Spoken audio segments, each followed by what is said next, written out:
আগামীকালই ত্রয়োদশ জাতীয় সংসদ নির্বাচন। এবারের নির্বাচনে আওয়ামী লীগ নেই, কিন্তু আওয়ামী লীগ না থাকলেও তাদের কর্মী, সমর্থক আর সাধারণ ভোটাররা দেশের রাজনীতি থেকে হঠাৎ করে উধাও হয়ে যাননি। এই ভোটগুলো কোন দিকে যাবে সেটাই এখন বিএনপি ও জামায়াতে ইসলামীর জন্য সবচেয়ে বড় চিন্তার বিষয়। আওয়ামী লীগের মাঠে প্রার্থী না থাকলেও তৃণমূলের কর্মী সমর্থকরা রয়েছেন নিজ নিজ এলাকায়। তারাই এখন ভাবছেন ভোট দেবেন কিনা, আর দিলে কাকে দেবেন। দেশের বিভিন্ন এলাকায় দেখা যাচ্ছে আওয়ামী সমর্থকদের বড় একটি অংশ নীরব হলেও ভোটের মাঠে সক্রিয়। কোথাও তারা বিএনপির প্রার্থীর পক্ষে কাজ করছেন, কোথাও আবার স্বতন্ত্র প্রার্থীকে সমর্থন করছেন। আবার কিছু জায়গায় জামাতের দিকেও ভোট যাচ্ছে, তবে সেটা তুলনামূলকভাবে কম। এর পেছনে সবচেয়ে বড় কারণ হলো বাস্তব জীবন। আওয়ামী সমর্থক ভোটাররা এখন আর শুধু আবেগ দিয়ে সিদ্ধান্ত নিচ্ছেন না, তারা ভাবছেন নিজেদের নিরাপত্তার কথা, পরিবারের ভবিষ্যতের কথা, এলাকায় টিকে থাকার কথা। অনেকেই বলছেন ভোট না দিলে আরও ঝামেলায় পড়তে হতে পারে, আবার ভুল জায়গায় ভোট দিলে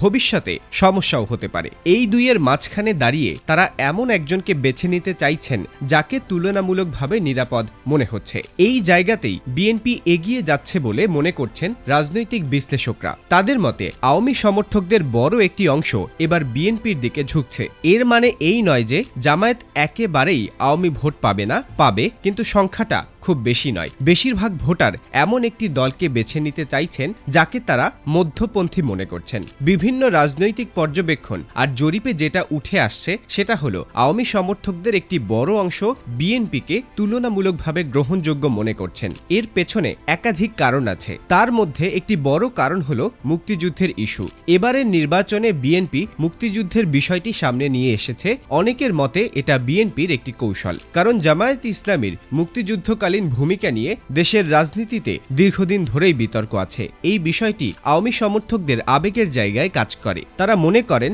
জামায়াতের চেয়ে বিএনপি মুক্তিযুদ্ধের প্রশ্নে তুলনামূলকভাবে কাছাকাছি অবস্থানে আছে, ফলে সিদ্ধান্ত নেওয়ার সময় অনেকেই বিএনপিকে বেছে নিচ্ছেন। আরেকটি বড় বিষয় হলো ভবিষ্যতের রাজনৈতিক হিসাব। আওয়ামী লীগের অনেক কর্মী সমর্থক মনে করছেন যদি বিএনপি ক্ষমতায় আসে তাহলে ভবিষ্যতে আওয়ামী লীগের রাজনীতিতে ফেরার সুযোগ তৈরি হতে পারে। এই ধারণা পুরোপুরি নিশ্চিত না হলেও বাস্তব রাজনৈতিক হিসাবের মধ্যে এটা একটা বড় কারণ হয়ে দাঁড়িয়েছে।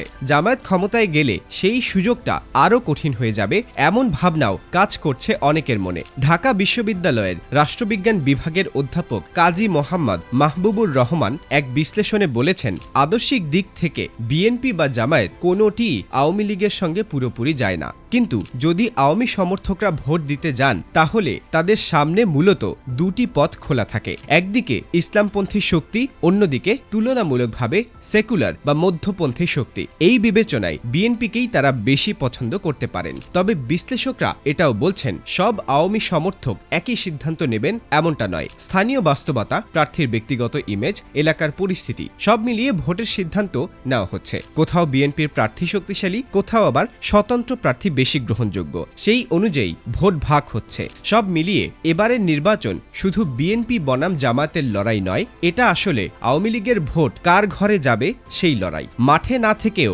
আওয়ামী লীগ এই নির্বাচনের সবচেয়ে বড় ফ্যাক্টর হয়ে উঠেছে। তাদের সমর্থকদের সিদ্ধান্তই ঠিক করে দেবে শেষ পর্যন্ত কে এগিয়ে থাকবে। একদিন পরই জানা যাবে ফলাফল। কিন্তু যাই হোক না কেন, এই নির্বাচন বাংলাদেশের রাজনীতিতে নতুন একটি অধ্যায় যোগ করবে, এ কথা নিশ্চিতভাবে বলা যায়।